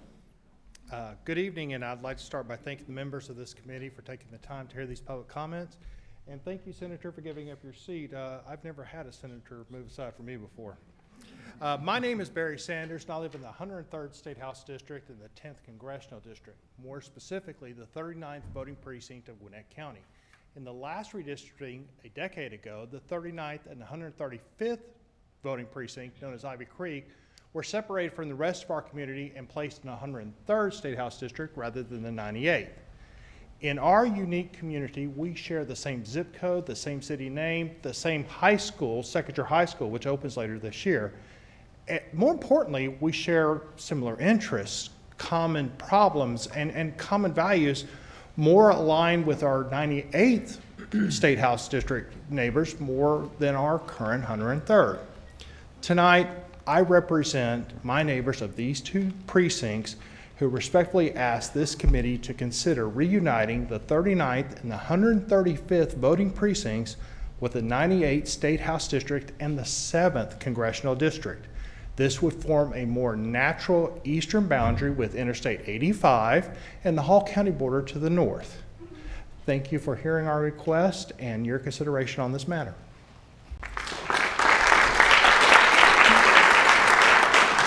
Thank you, Mr. Sanders. Next up is Aaron Stacer, followed by Gareth Finley, and then Don Arthaw. Hey, y'all.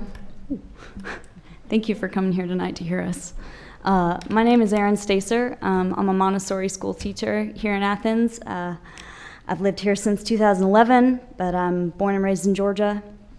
And I'm not going to be as eloquent as some of the speakers who came before me, but I'm happy to join many of them in asking for a redistricting process that is done in a nonpartisan, with nonpartisan integrity, and that our maps are drawn with fair representation in the name of democracy.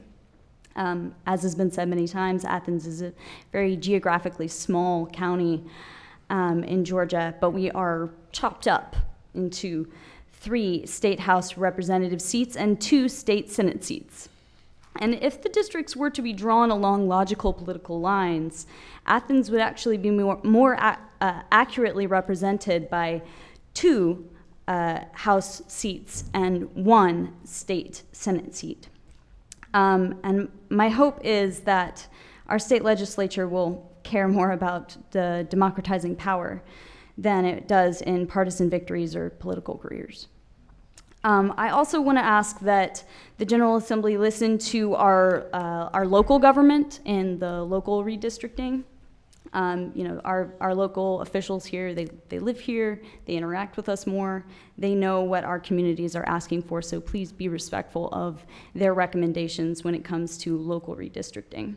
And then finally, I also want to address that this whole process right now really needs an overhaul.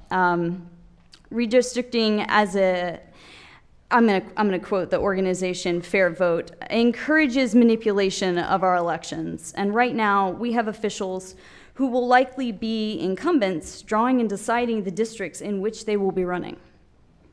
And how can the public possibly trust this process?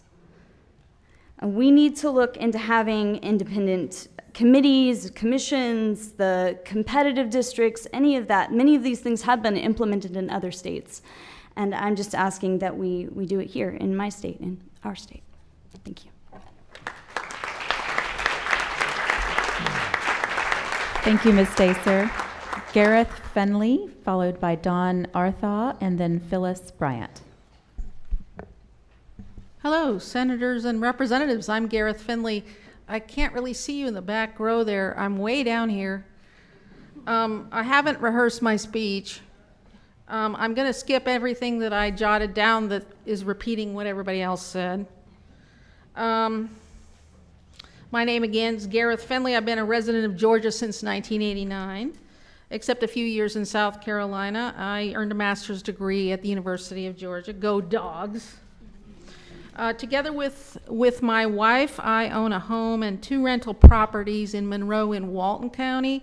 I do understand the anxiety that the young person spoke about driving through Walton County. In the town of Monroe, where I reside, it was only 2 years ago that the Confederate battle flags came down. They were at each of the main entrances to our city on the Sons of Confederate Veterans sign with a phone number to call. City of Monroe, Walton County. I'm currently Assistant Director of the Economic Justice Coalition, based in Athens and helping with nonpartisan voter registration across 13 counties: Walton, Barrow, Jackson, Banks, Madison, Hart, Elbert, Oglethorpe, Greene, Hancock, Morgan, Oconee, and here in Clark County. I don't like public speaking, it makes me nervous. I have been helping people speak up and be counted since before I could vote. It started in Girl Scouts. Democracy is my passion. It just is. I too was one of those pages for the legislature. Make communities count by drawing fair maps that don't split groups up, as you've been hearing all night. Like the vast majority of the people in this room tonight, I am white. The population of this room does not accurately reflect the population of this county or this region of Georgia. Yes, I'm here talking about white supremacy and racism.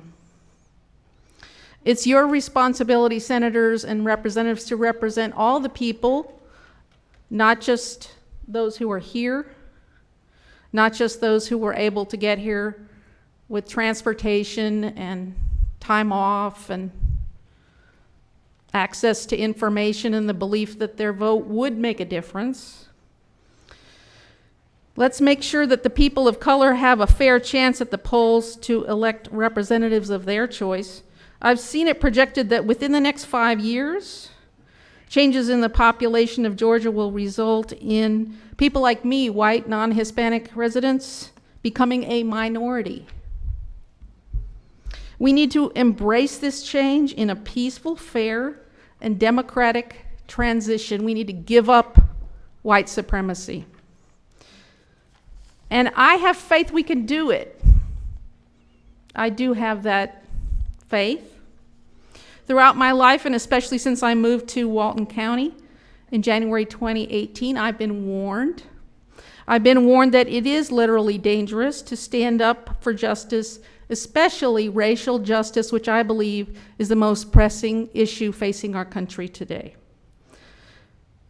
The most recent warning came a week ago from a neighbor I'd never met who knows me. At least he knows of me. I told that man the same thing I will say here, and my greatest protection is to stay open and public. Anyone who harms me because he hates my cause will only advance my cause. I think some of you understand the depth of commitment that you're willing to sacrifice your life for something more important. I know many of you do. Let this be the end of white supremacy in Georgia. Thank you.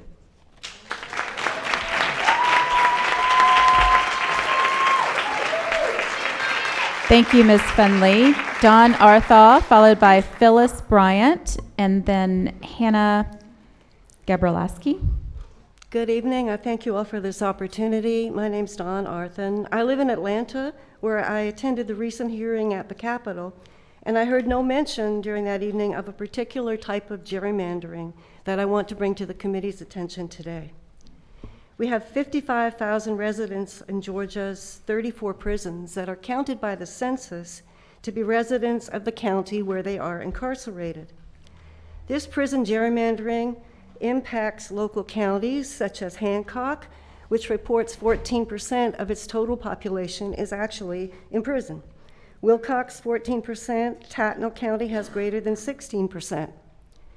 So by another measure, if we look at the 2nd Congressional District, that includes 10,296 prisoners in the count, which is a large number. That's like, hey, Brad, I need 10,000 votes. You got them? Give them to me. So of course, those people, they can't vote in our state like they can in other states, but if you're in prison in Georgia, or if you have a felony conviction, you cannot vote. But what this gerrymandering does is it greatly dilutes the community of interest of that incarcerated person, whose children, whose family are in miles away, hours away, and they don't get the benefit of that person in the census count. Where they lived and worked and where they are more than likely to return, they don't have a voice. So that has the greatest effect, of course, on the larger urban areas like Atlanta and the counties surrounding those cities, but also rural counties such as Butts lose a good number of their population into the void of the prison system. So I'm urging you to take a serious look at the laws that other states have passed that will correct this gross inaccuracy. And there's been many references to the Princeton Gerrymandering Project, which has a lot of information on state legislation that's changed to take these inaccuracies into account. And more than 200 counties have changed their policies so that they can more correctly interpret the census data. Hopefully, and I hope you will make this recommendation, the 2030 census will record the home address of incarcerated people. So even though they may still not be able to vote in Georgia, at least their personhood will be taken into account. And we'll have accurate census count. Now, sadly, we can no longer look to the Supreme Court to protect our vote. It's really up to you, to this committee, and to our General Assembly. The whole world is watching Georgia's elections. We're also watched internationally as a state with some of the most horrific, dangerous, and inhumane prisons anywhere. These hellholes cost us more than $1 billion a year. Those inside have no voice. They cannot vote, so we really must vote for them. Count them as human beings. Begin to count them as human beings and begin to treat them as human beings. Thank you.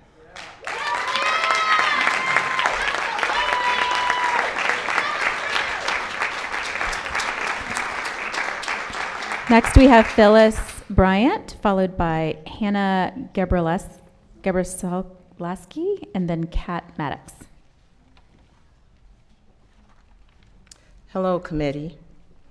My name is Phyllis Bryant, and I have been a resident of Decatur, Georgia for 29 years. I'm a member of the National Action Network in Atlanta, Georgia, and the Georgia Coalition of People's Agenda. I, like Don, I want to bring attention to how the census counts incarcerated people in the county where they are imprisoned. We need accurate maps that reflect the real community of interest. And we need transparency so the public can see these maps. Comment on them before they are finalized. Partisan Gerrymandering inaccurately reports 55,000 people and includes them in the county where they are imprisoned. This is not how democracy should work. Be honest and transparent on how the lines are drawn. Thank you. Thank you, Ms. Bryant. Hannah Gebrselasky, followed by Kat Maddox, and then Carol Myers. Good evening, everyone. My name is Hannah Joy Gebrselasky. I'm a proud product of Georgia, and I'm really honored to be here today. Good evening to everybody in the audience as well. Right now, we're experiencing something very important in Georgia. I think we all know that. Otherwise, we wouldn't be here today. Many of us wouldn't be back to these hearings to testify a second time, a third time, to protect our democracy, to defend voting rights, and to protect communities across this nation. As I mentioned, while I am a product of Georgia, specifically DeKalb County and Gwinnett County, I did get a chance to visit Athens several times throughout my upbringing. I was a student at Georgia Tech, and I had many friends that attended UGA, so there was a really nice, sweet bond there. But when I would come, I would notice that every year it would become more and more and more diverse. You look around right now, drive through town, you see Mediterranean restaurants that weren't there 10 years ago. 10 years later, we are a different Georgia than we were 10 years ago. So it's our duty, it's our responsibility to show up and to create maps that accurately reflect the new Georgia that we're living in. I think many of us can attest that when we walk through our own neighborhoods, whether you're in Athens or Atlanta or somewhere in the south part of the state, it's a different Georgia than it was 10 years ago. So what are you gonna do? What are we gonna do to act together to create maps that are fair, that are just, that are equitable, and that reflect the democracy that we live in? I want to direct attention to something a point that was made earlier. We did notice that you all expanded testimony to 4 minutes today, which I certainly applaud you all for in doing. But we also recognize that this is our First Amendment, right? We have the right to be here to express our voices and not be limited, not be giving a time limit that we know will not allow us to accurately convey our messages. So while I do applaud you for taking that step, I also want to remind everyone here that that is our First Amendment and our democracy that you all are acting upon. Thank you. Additionally, I want to make a point real quick as well. While we here are given the 4 minutes to speak up and to speak out, our colleagues and our friends down the street in Greensboro right now, at a Greensboro City Council meeting where your colleague, Barry Fleming, serves as the city attorney, the mayor there has silenced public comment. That's right, the mayor has silenced public comment in Greensboro, Georgia right now at the city council meeting. And that is not fair, that is not acceptable. You all as leaders have an obligation to defend Georgians and our voices across the state, whether it's here in this meeting or whether it's at a city council meeting in Greensboro. And how do you do that? By allowing people to elect the people who will serve them, by allowing people to elect people who will address their concerns and truly protect our communities. I also want to note that earlier when you all opened up this town hall today, you mentioned that at some point you all will adopt redistricting principles and guidelines. What will these principles and guidelines represent? Ask yourself that question right now. Can you answer that question? What core values will be embedded in these principles and guidelines that will impact millions of Georgians for the next decades and beyond? Will there be integrity? Will there be ethics? Will there be fairness? Will there be representation? Will there be democracy? Because we need all those values and more embedded in our state and the future of our country. Thank you. Thank you. Next up is Kat Maddox, followed by Carol Myers.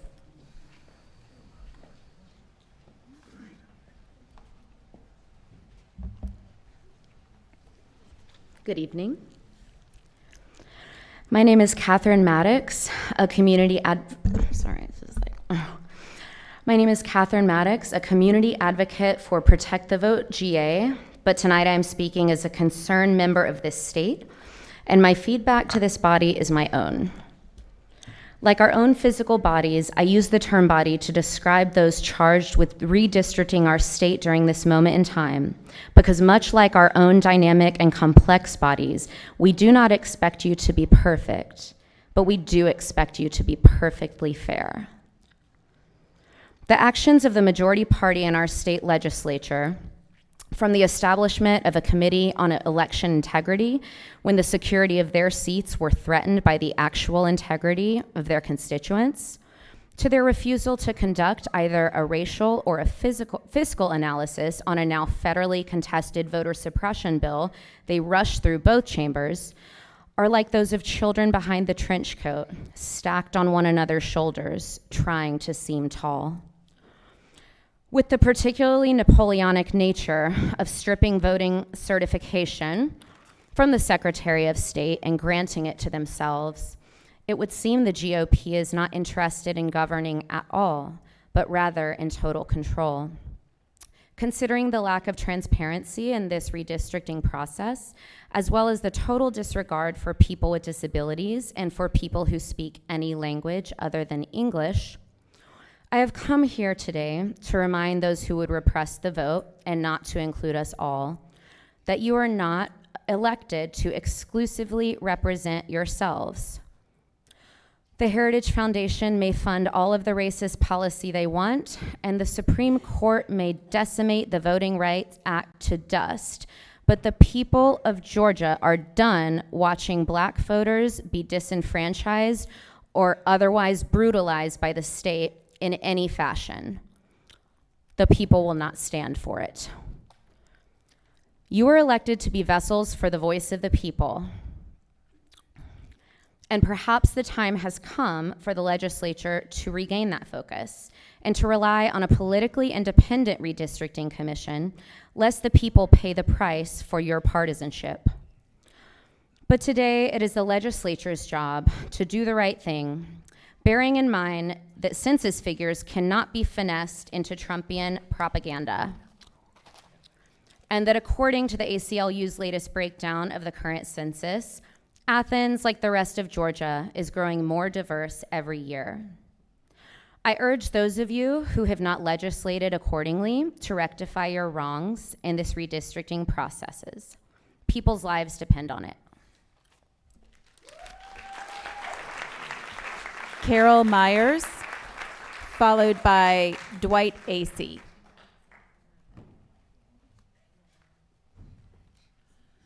Hello, my name is Carol Myers. I live here in Athens, Georgia. I've been here since 1984 and spent my career teaching and working as dean here at Athens Technical College. I welcome all of you here. Thank you for being here, and I thank all of my fellow Athenians and Georgians for speaking up tonight. I'm a county commissioner now in my retirement, representing District 8 on the east side of Athens. A month ago, I attended a leadership institute run by the County Government Association of Georgia. During that training, we had to identify 3 values that represented who we were as commissioners. Mine were service, equity, and integrity. Tonight, I urge you to embrace those values as you redraw political districts in Georgia. Remember that behind your work is your service to the citizens of Georgia to create a structure, a non-gerrymandered structure that enhances the democracy that governs our state. Equity means that your goal is to create districts that give voice to all Georgians, no matter their political party, their race, ethnicity, religion, gender, and more. Integrity means that you'll emphasize fairness, justice, transparency, and honesty in both the work and the product of the redistricting process. 10 years ago, districts were, or 10 or more, didn't look that one up. Districts were created that basically drew state senate and representative districts here in Athens, as well as of course, our congressional district that leave me, as well as over 70% of Athenians who vote as Democrats, unrepresented in the state capitol and in Congress in Washington.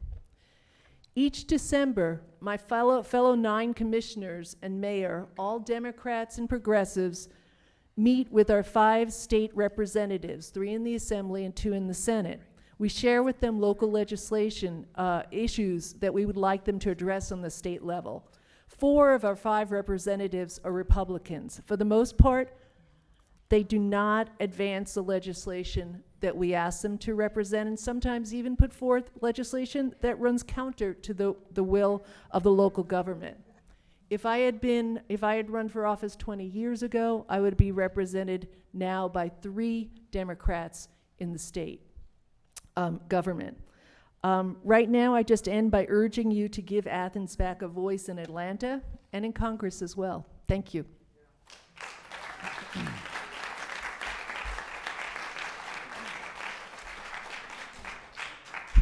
Thank you, Ms. Myers. Zachary Perry, followed by John Olive.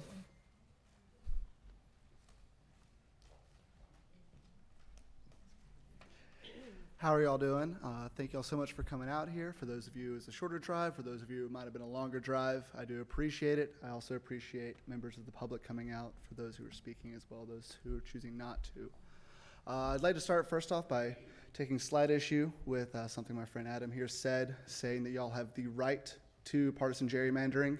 Lower courts have actually said that partisan gerrymandering is a violation of equal protection.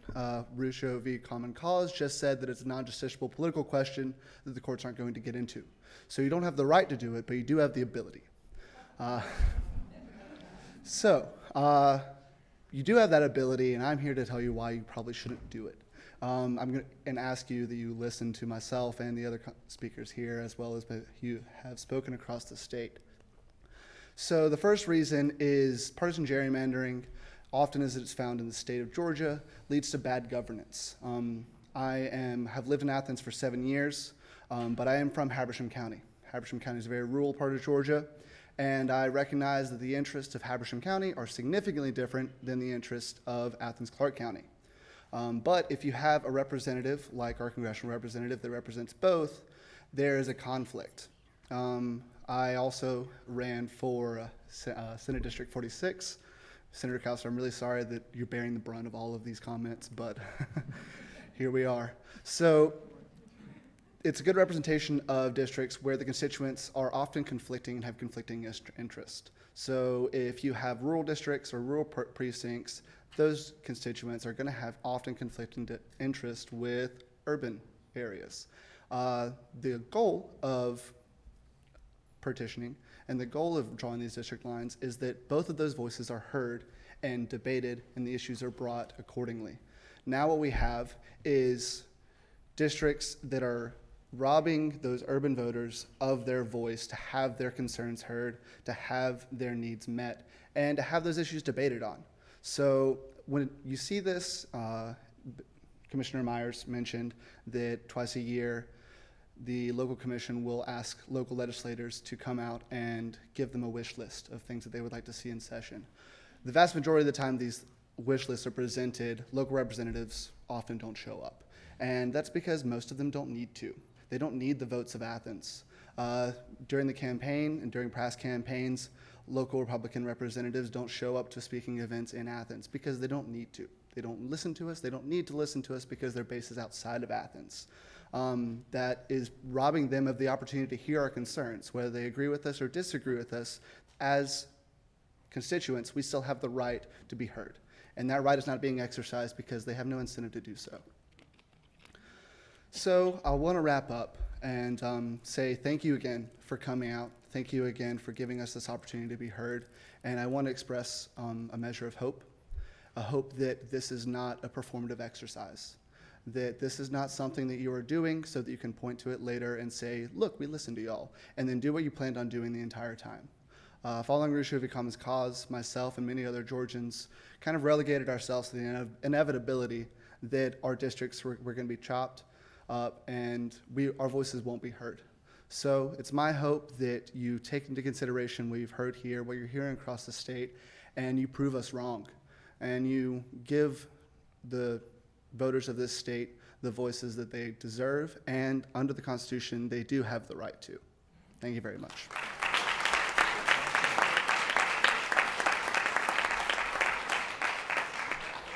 Thank you, Mr. Perry. John Olive. Good evening, members of the committees and the audience. My name is John Olive. I'm an emeritus professor of mathematics education from the University of Georgia. I'm also an immigrant to the USA. I emigrated in 1975, came to Georgia, and I've lived in Athens, Clark County since 1986. That's 35 years. I became a citizen of the United States in 1995 so that I could participate in the democratic process in this country. I was being taxed as an immigrant, and I thought I should get some representation.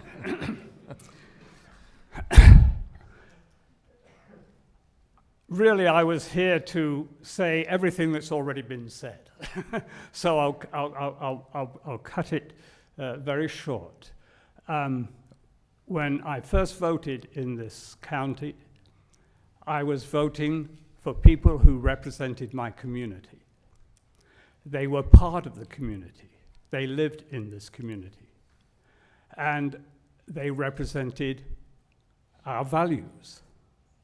That is not the case now, except for 2 years ago when we had special elections and I could again vote for two people who lived in my community and shared my values. Those, of course, had big targets put on their back and were roundly defeated in the next election. As a mathematics educator, I wanted to point out some numbers that really do point to where Athens Clarke County is. It is a metropolitan urban district. And the State House districts, for equal, in your desire to get equal representation, equal numbers, calls for 59,511 in each of the House districts. Well, that's a nice number because Athens Clarke County has just over 120,000. And it makes a lot of sense for that to be 2 House districts instead of 3 House districts that are combined with majority rural and Republican areas. So please, do the math and make this, again, representing a community of interest, which has been, everyone has talked about as being one of the most important aspects of redistricting. Give the community a voice. Thank you.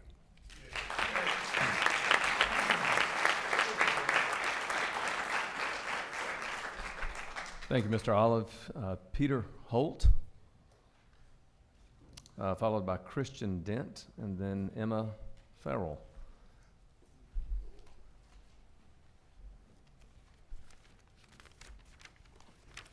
Hi, my name's Peter Holt. I'm a retired research scientist with the USDA and a resident of Winterville as well as Clark County. With the upcoming redistricting process, I would like to provide input on the decision-making requiring voting district lines. I find it interesting that in the previous district line drawing in 2011, Clark County, the smallest county in Georgia, essentially got cut in half with regards to congressional and state Senate districts, and in thirds with regards to state House districts. This, in effect, has diluted the voters of this county into multiple districts, in essence, silencing what voices the citizens of Clark County would have in selecting their representatives and in how their government should work. Now, I know that previous redistricting has been held hostage by the particular party in power, whether it be Republican or Democrat. Our state deserves better and needs to change. An independent committee needs to be formed which creates districts as free from political bias as possible, and decisions made are open and transparent. Plus, final maps should be made available to the public with sufficient time to allow for evaluation and comment. Let's stop this every 10-year loading the deck and give Georgia voters more voice in the political process. Thank you.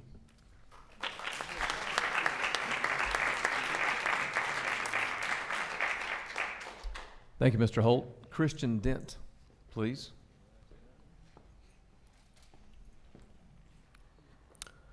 Hello, my name is Christian Dent. I'm a rising high school senior in Henry County, just south of Atlanta, and I currently serve as the 77th Youth Governor of the state of Georgia, elected by over 300 Georgia high schools under the Georgia Center for Civic Engagement, formerly affiliated with the Georgia State Y Club. I represent collectively the interests and voices of Georgia's youth and high schoolers, and one thing is clear, that we are engaged, and I think we can all see that by tonight's hearing. We're engaged in our government, our political process, and our communities. As young people, we've contributed significantly to the recent political shifts in Georgia, and our interests deserve to be heard. With all due respect to this committee, I find it redundant that the same politicians who will run for these seats in 2022 are now, in turn, drawing their own districts and picking their own voters in the process of gerrymandering and splitting up communities of interest for political power. I appreciate both Chairman Kennedy and Chairwoman Rich's apparent concern and desire to hear from Georgia's citizens on their interests and community needs pertaining to redistricting. But Georgians deserve more than a mic to plead with politicians to not gerrymander our districts. What the citizens of Georgia really need is structural redistricting reform, not simply to be listened to without action. An independent redistricting commission or citizens commission is direly needed as a nonpartisan and fair way to draw districts in Georgia free from corrupt political power grabs and personal interest. 8 states, both liberal and conservative, already have implemented redistricting processes completely separate from the state legislature, as it should be. Unfortunately, Georgia citizens cannot get resolutions on the ballot simply by collecting signatures, as in other states. So the power is in the state legislature's hands.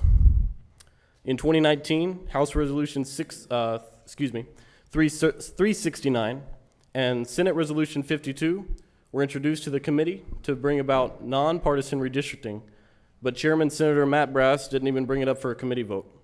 It's time to stop worrying about your next elections and bring about structural nonpartisan redistricting form for all Georgia citizens, regardless of political affiliation. Democrats did it in 2001, Republicans did it in 2011, and we're about to witness them do it again. So I think Georgians can all agree that we're fed up with gerrymandering. Thank you very much.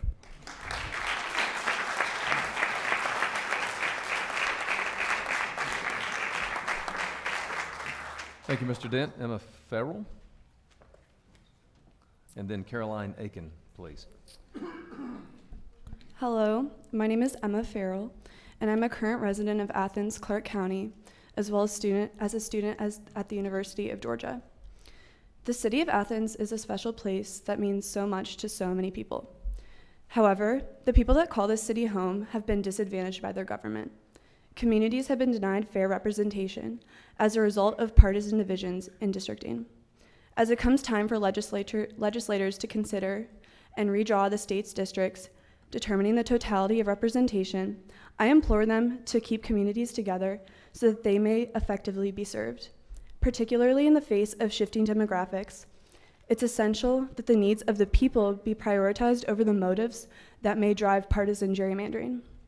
Despite that all that's here, Athens-Clarke County's 50% poverty rate is the highest in the state of Georgia. 1 in 4 Athens children live in poverty. Additionally, Athens-Clarke County falls behind the rest of Georgia on educational measures, including graduation rate, dropout rate, and test scores. Clearly, there are significant structural problems that affect this community. Residents lack proper representation, as Athens is currently divided into several districts, splitting the city. This divide disallows effective and equitable representation in governance. The community of Athens deserves better. I ask legislators to consider the needs of the community as a whole rather than continuing with the current division. Athens deserves a unified district with a leader that knows and understands the needs of its residents. Thank you.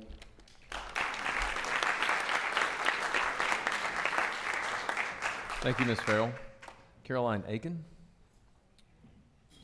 And then Julian Fortuna. Can't Hey quite there. make it out. Yes, ma'am. Yeah, thank you so much for being here and the ability to speak. My family came here in 1700, lived in Hall County, Darien, 1725, St. Simon's Island, 1735. I was raised on St. Simon's. I saw systemic racism as a small child, and I worry that our government is still based in systemic racism. I am so shocked to find out that there is no transparency in the redistricting process, that it's done behind closed doors. There is no federal or state guidance, no rules. And I am concerned. I know the Democrats have done it, and I know that the GOP has done it. And I'm concerned that if it is not transparent, if it is not taken out of the shadows, we will never fix this. Thank you.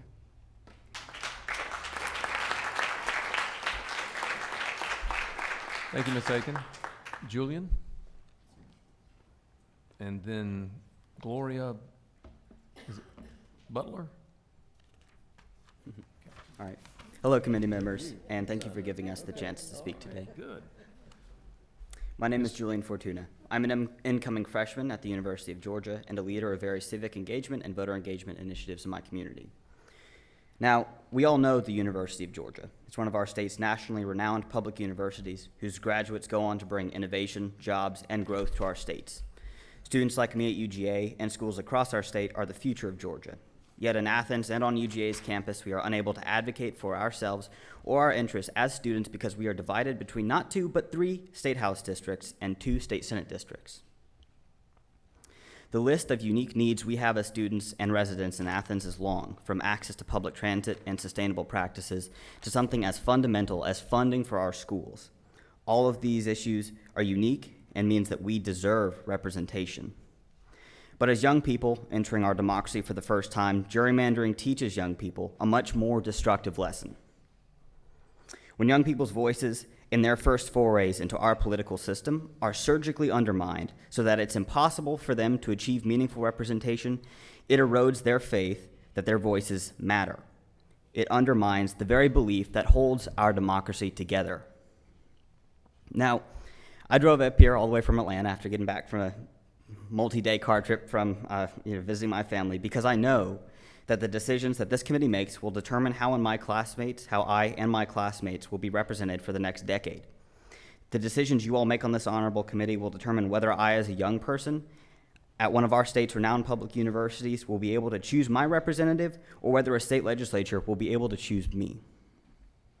As a student and on behalf of the rising generation of democratic citizens, I implore you all to assure that Athens and UGA have fair, continuous, and representative maps. Thank you. Thank you, Mr. Fortuna.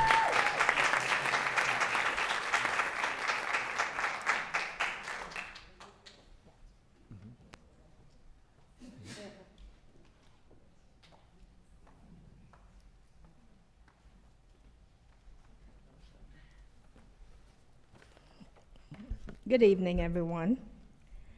I'm State Senator Gloria Butler. I'm the minority leader of the Georgia State Senate. And I guess you're wondering, why am I speaking today? Well, I have talked to many constituents in the 55th District, the Cab and Gwinnett, and they ask me, are you going to speak for us? Because we can't be there. And I said, yes. I am more than a little concerned that these hearings seem like a checkbox in the redistricting process.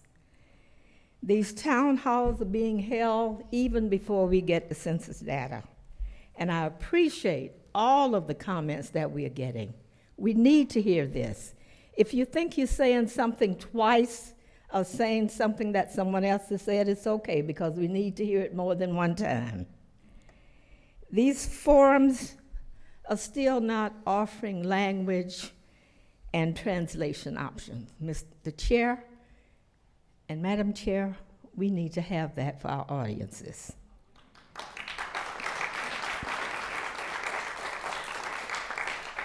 I wish that all of you could know all of the members of this joint committee. One person said, I can't even see you on the back row. Well, they'll never know me, will they? Fairly drawn maps are crucial to ensuring that every Georgian vote counts equally.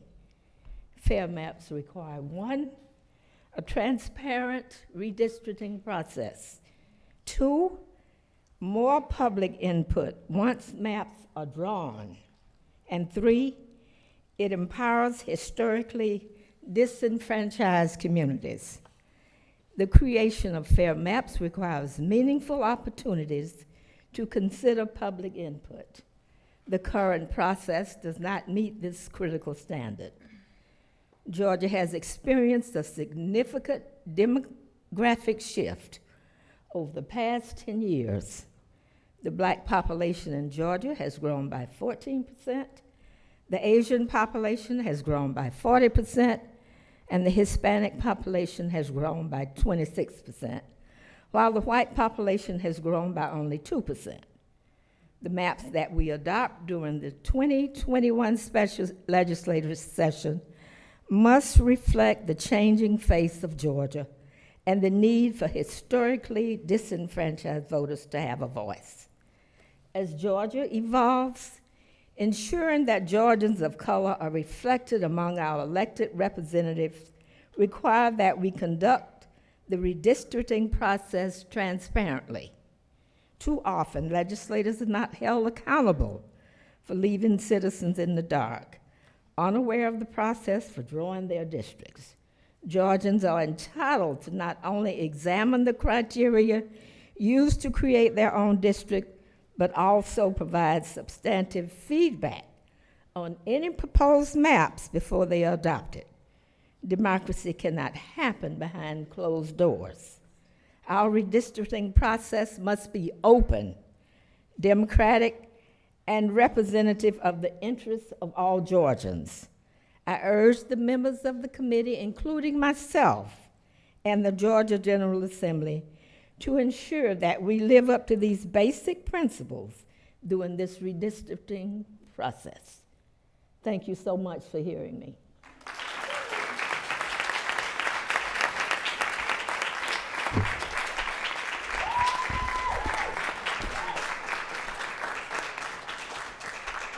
Thank you, Madam Leader. So, that's everyone on the list. Is there anyone who thinks you signed up, but we didn't get to call on you? Yes, ma'am. You know, we all told you who we are. Why don't you take the time to tell us who you are? Can this Sure. lady speak first and answer his question? Yes, ma'am. Did you sign up? I thought I signed up. Okay, then step forward. I'm sorry. If we missed you, I apologize. That's okay. Yes, ma'am. You have the mic. You have the floor. My name is Mara Zuniga, and I'm a resident here of Athens. I've been here 19 years. I have never felt oppressed or in any which way felt that anybody has stopped me from voting. I am capable of getting a driver's license. No one really stops me from going to a restaurant. So I feel like I fell on another planet today, because actually I have seen a couple of representatives come down and speak in Athens, and I've never seen any of these faces that are up here today. I've spoken to the representatives here one-on-one. I've spoken to Mr. Cowsard, Houston Gaines, and it's been one-on-one. I have expressed my views, countless, and they've been very nice, actually. So oftentimes I see on the newspaper that these folks go to the rural areas to speak to people, when in fact, I've heard them speak in a very small group here in downtown Athens, you know? So I'm kind of surprised to hear that a lot of people are talking about these things, you know? So having spoken to them one-on-one, I do feel confident of their character when they actually go down the line. So I would say I'm not worried, because I've spoken to them. So I know that they are watching out for people. You know, they probably will do the right thing, you know? So I'm not concerned about that. My kids grew up here in Athens as well, in public school. They actually go to the East Side schools, the bad side, as a lot of you may know that, or see it like that. And they're also they're in the voting age as well, 18 and 27 now. And quite actually in their schools, you know, mainly they've been minorities in the schools. They have not gone to private schools or anything like that.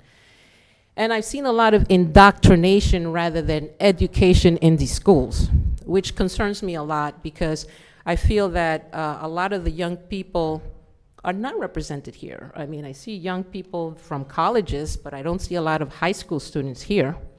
And that says a lot about our schools as well. But I do feel confident in that the representatives that are up there, and a couple of you I have seen before, that you will do the right decisions, you know, and that you do take people into consideration. As I said, I'm a female, I'm dark, I'm an immigrant. I fled Nicaragua with my family back in 1972 from a very oppressive government. My parents never had a safety net, never took welfare. They worked very hard to have all 7 of their kids go to college. So I would say if you are concerned, the best thing to do is to meet and speak with these representatives. When they do come to Athens, they will speak to you. And I find them very nice. Thank you very much, Mr. Cowsard. I've spoken to you before. And thank all of you as well, because I know you will work together. Thank you. Thank you. All right. Thank you, ma'am. That concludes our testimony taking portion of this. We appreciate you being here. If you want to meet some folks up here, feel free to come on. We're actually past the 7 o'clock hour, so I want to be respectful of everyone's time here and in the audience who have made plans around the time that we said this meeting would take place. But I'll ask the folks to stick around that want to meet or talk with any of you this evening. I want to thank Athens Technical College for hosting this tonight, and thank all the folks on the stage that have driven here to be here. And I will pass it to my co-chair to adjourn our meeting. Okay, with that, this meeting is adjourned.